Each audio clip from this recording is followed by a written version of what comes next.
Good morning, everybody. Shabbat Shalom. And happy that you all are signing on this morning. And I had a little bit of a connection error there, but we should be good to go. I'm going to go ahead and open up in prayer. And again, Shabbat Shalom. Welcome, everybody. I'm excited about where we're going to be in today's message. Let's go ahead and open up in prayer. Hopefully everybody can hear me okay. Am I coming through? Am I coming through okay? I see a lot of people already signed on. D, One Hope, She a Girl. Good morning, everybody. Good morning. Good morning. I just want to make sure that everybody can hear me okay, that the sound is coming through okay. And it looks like it is. I'm going to go ahead and open up in prayer. Our Father, who art in heaven, how holy is your name. And your kingdom will come and your will shall be done here on this earth as it is in heaven. Give us this day and each and every day our daily bread, and forgive us of our sins as we forgive those who have sinned against us. Lead us not into temptation, and deliver us from the evil that is in this world. For thine is the kingdom and the power and the glory forever. And everybody says, Amen. All right. We're going to continue on our journey today with Jacob, and we have been following for now in the book of Genesis. We've been following Abraham through Isaac and now through his son Jacob, and we can learn a lot about the toxicity of this world, but more importantly, the attitude that you and I should have as believers and as sovereign individuals in our own life, how to regain and take control of our own life and avoid toxic relationships, avoid narcissistic abuse. These are the things that we were never quite taught within modern Christianity or in any way, even from our own parents. And so we're picking up, this is part 2 of Genesis 30, because Genesis 30 is very long and there's a lot of different things taking place in Genesis 30. If we really examine their lives and what they're dealing with on the level of understanding toxicity, we can gain a lot. So I'm breaking it up so that I can really try to help myself and you understand what's taking place. Now, we already talked about in the last week in Genesis 30, we saw the family feud between the two wives of Jacob. Now, Jacob has been living in Padam Aram.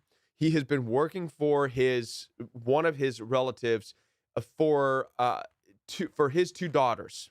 He worked 7 years first to earn the first daughter, and then an additional 7 years to earn the one he really cared for, which is Rachel. So a total of 14 years in order to marry these two daughters.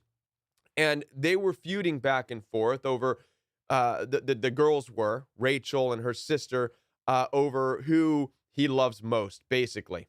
And they would do so by having more children. All right. So even though Jacob loved Rachel, it was Leah, the oldest sister between the two of them, who had more children right away. This was her ability to feel loved in the situation. Rachel started getting upset. And anyway, so they had all these children. And here we go. We're going into part 2 now. And this is an important message right here. Genesis 30, part 2. We're getting into where Jacob now has amassed his own wealth. He has family. He has an unbelievable amount of children by now between the two wives that he has and also their servants who he also had children with and married them. He's amassed quite a bit. Not only that, but he has, as we're about to see, has blessed the land where he was working. He has blessed Rachel and Leah's father, whom he's worked for. Verse 25, this is where we're going to pick up today. Verse 25 of Genesis chapter 30. It says this, verse 25. After Rachel gave birth to Joseph, Jacob said to Laban, Laban is the father of Rachel and of Leah, and he is the owner of the property where Jacob has been a sojourner. We're going to talk more about this and where he has worked. At this point in time, verse 25, he says, send me on my way now, so I can go back to my own homeland. Now, let's stop real quick. We're going to talk about being a sojourner in this land, which is what Jacob has been. A sojourn in this land. Now, understand that the reason that Jacob has been so blessed is because he has become a sojourner in this new land with Laban, marrying his two daughters, working for him. Now, the importance of understanding why Jacob needed to be a sojourner in this land. And we see this echoed throughout Abraham's life and even Jacob's father's Isaac's life. Sojourn in this land, and I will be with thee, and I will bless thee. For unto thee and unto thy seed I will give these countries, and I will perform the oath which I swear unto Abraham thy father. So one of the things is that Jacob needed to leave his home. He needed to get out from under the shadow of his brother Esau. If you recall, Jacob has an older brother, Esau, who was the rightful heir to the blessing. And Jacob was known to be a homebody, a nobody. He was a mama's boy, while his brother Esau was out being the hunter and the gatherer. And Jacob was not satisfied, like many of you in a toxic, dysfunctional family situation where you feel like the black sheep of the family, and you look at the golden children, you feel stuffed like you can't do anything. This is where being a sojourner becomes so important. Part of the plan, and the only way in which Jacob could get out from under that curse of being in the shadows of his brother Esau, was to leave. And so, as you know, Jacob stole the blessing. He tricked his father Isaac into thinking that he was Esau, said, give me the blessing. And the reason he needed the blessing was so that he can go, because he was leaving home.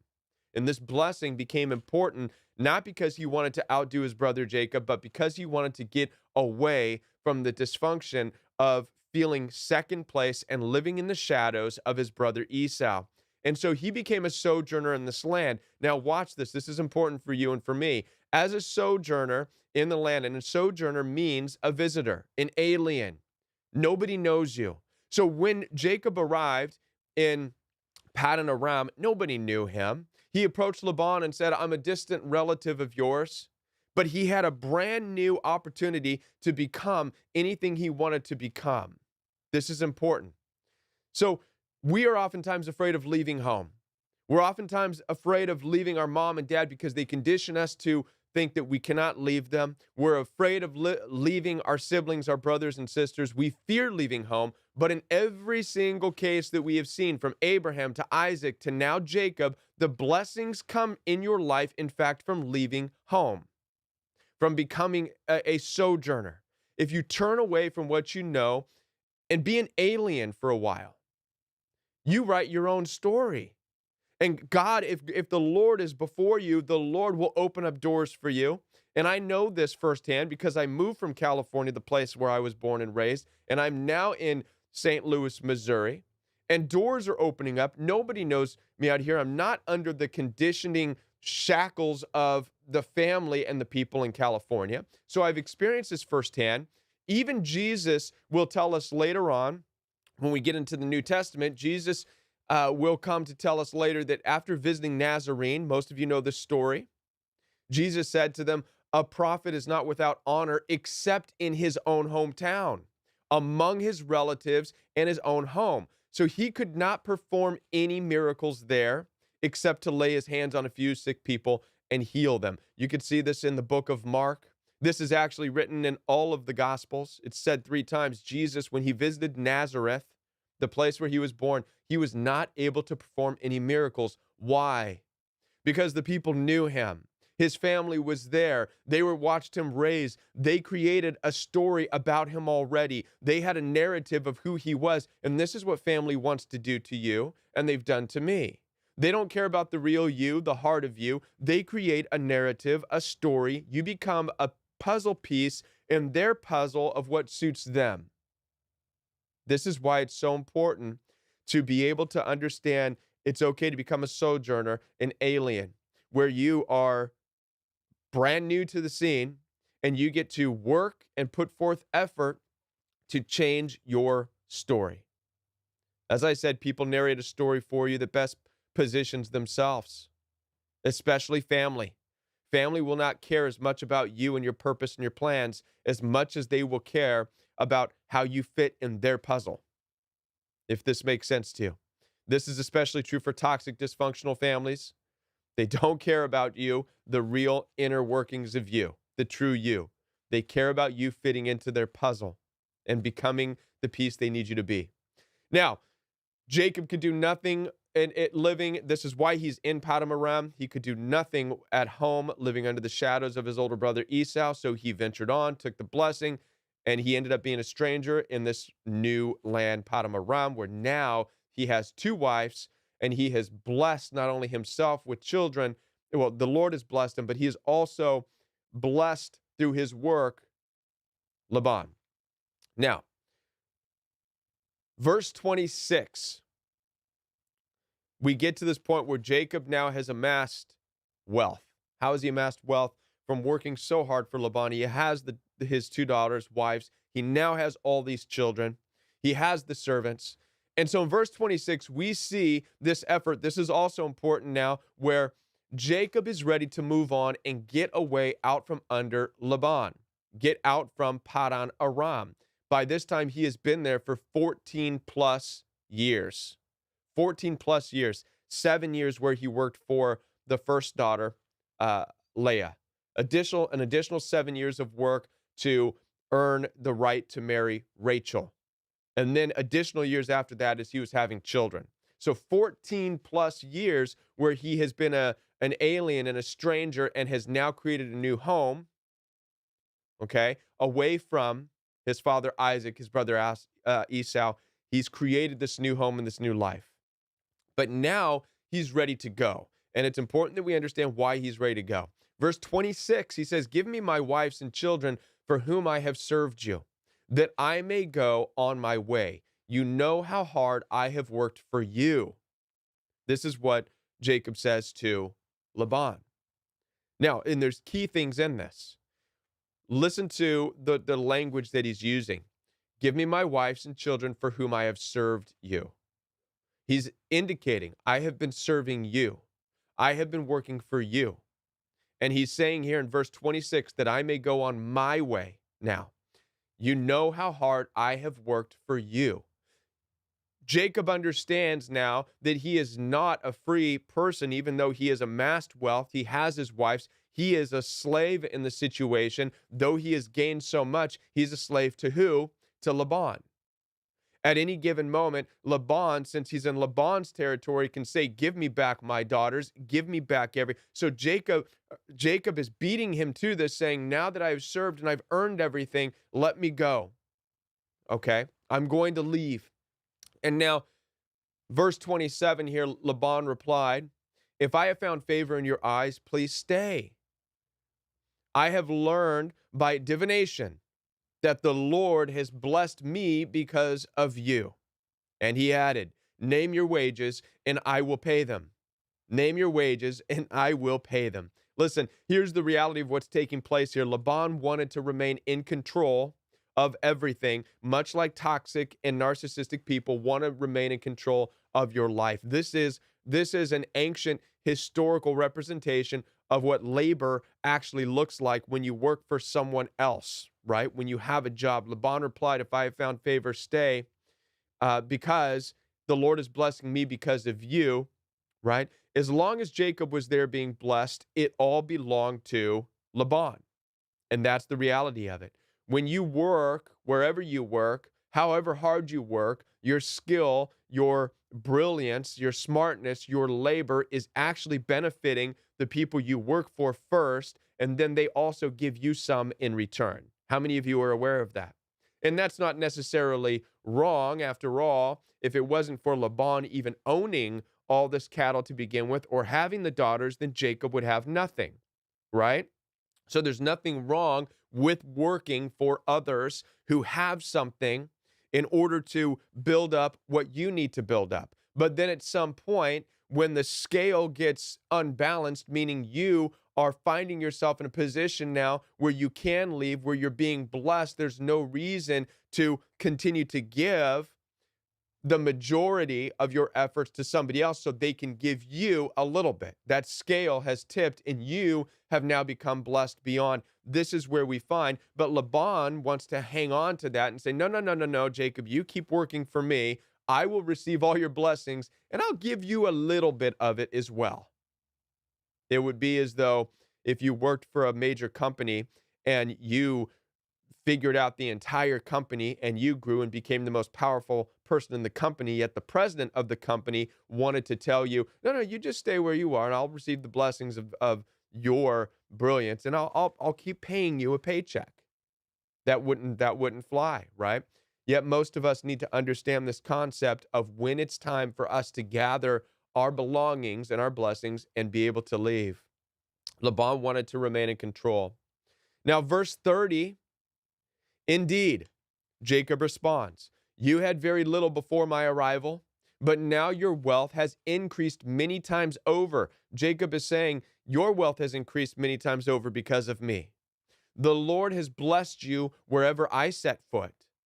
But now, when may I also provide for my own household? This right here is key. What household is Jacob referring to? Is he talking about his father Isaac, his brother Esau? No, because they're already wealthy. Jacob is saying, this is now my house, my wife's, my wife's and all my children. I have two wives, in addition to all the servants who are also wives, and I have children. I need to be the master. I need to be the one who provides. I need to be the one who provides everything for all of my family. As long as we are here, you, Laban, are in control. You, Laban, are the one who is supplying the needs for my family. This is such an important concept, and I hope you understand the gravity of what's taking place here. What Jacob is ready to do now is cut the cords from another narcissistic type of a control situation, right? Whether or not they know it, the intentions here between Laban is not right. The reason Laban wants Jacob to stay is for control. Because as long as Jacob is there with Jacob's new family working, Laban gains all the benefit now and gives Jacob a little bit in order to stay. Now, whether or not Laban knows this is narcissistic. This is self-serving. This is selfish. And what Jacob is saying, I need to become the master of my own household now, Laban. When can I provide for my own household? When can I get out from being a servant to someone else's land and territory and become my own land and territory? This is something that you and I need to understand as we venture to get out from under the roof of wherever it is we're a servant, whether it's family or wherever the case may be, because we have been blessed up to a certain point and we need to take ownership. And that's the title of this message, taking ownership of our lives, taking ownership of what belongs to us. And Jacob is doing this right now. But Laban wanted to remain in control. As long as Jacob was there, as I said, being blessed, it all belonged to Laban. This is important we understand this. So Laban says, name your wages, which means when he says name your wages, Laban is saying, I'll receive the blessings through you and I'll give you some back. I'll write you a paycheck. So this is how modern labor works. Now, as I said, he wants to take care of his family, but not the family that you and I think. I mean, not Isaac and not his brother, but his own brand new family. Verse 31, what can I give you? Laban asked, what can I give you? And Jacob responded in verse 31, you do not need to give me anything. Jacob replied, if you do this one thing for me, I will keep shepherding your flocks.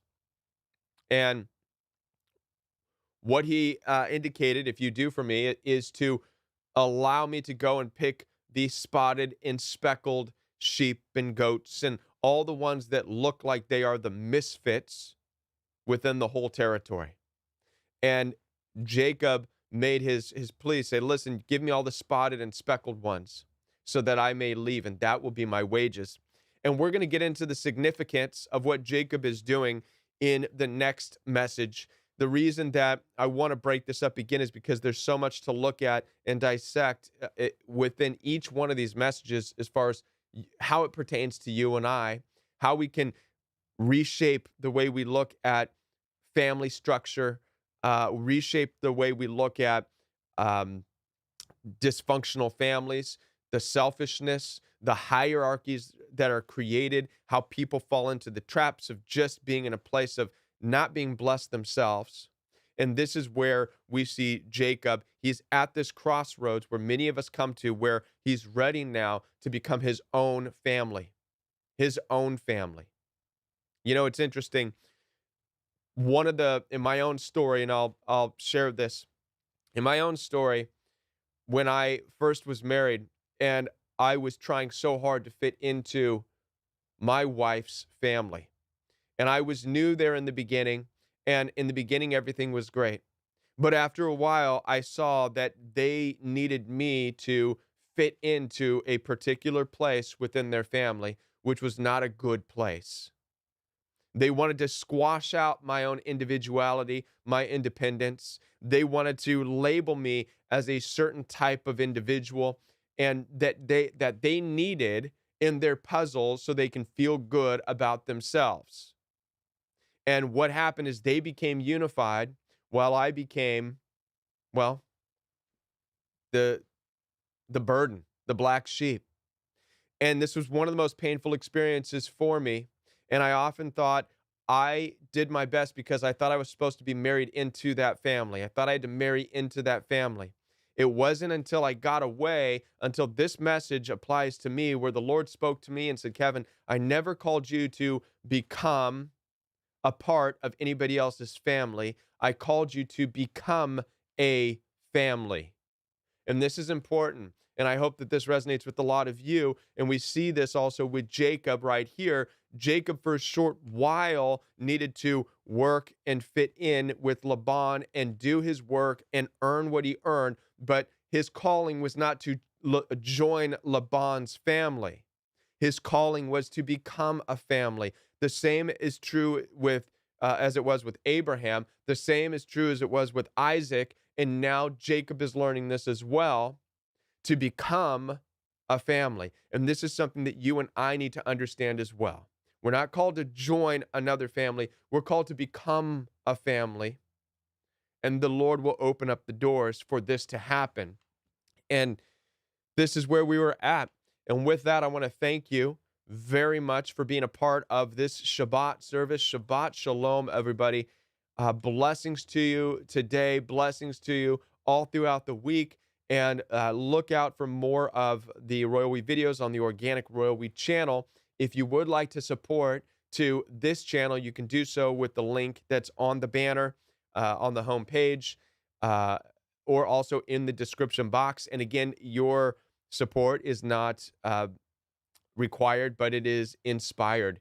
And I will be back with more next week. And on Saturday, we'll continue on this journey of Jacob. We're going to learn a lot from Jacob as far as how to find yourself, because this is what Jacob is doing. He is on a journey of discovering, self-discovery with Jacob. I think that can be the overarching a label for this series, self-discovery with Jacob. And so we will be back next Saturday morning, 9:00 a.m. Central Standard Time, and have a blessed weekend, everybody. Blessed weekend. Shabbat Shalom.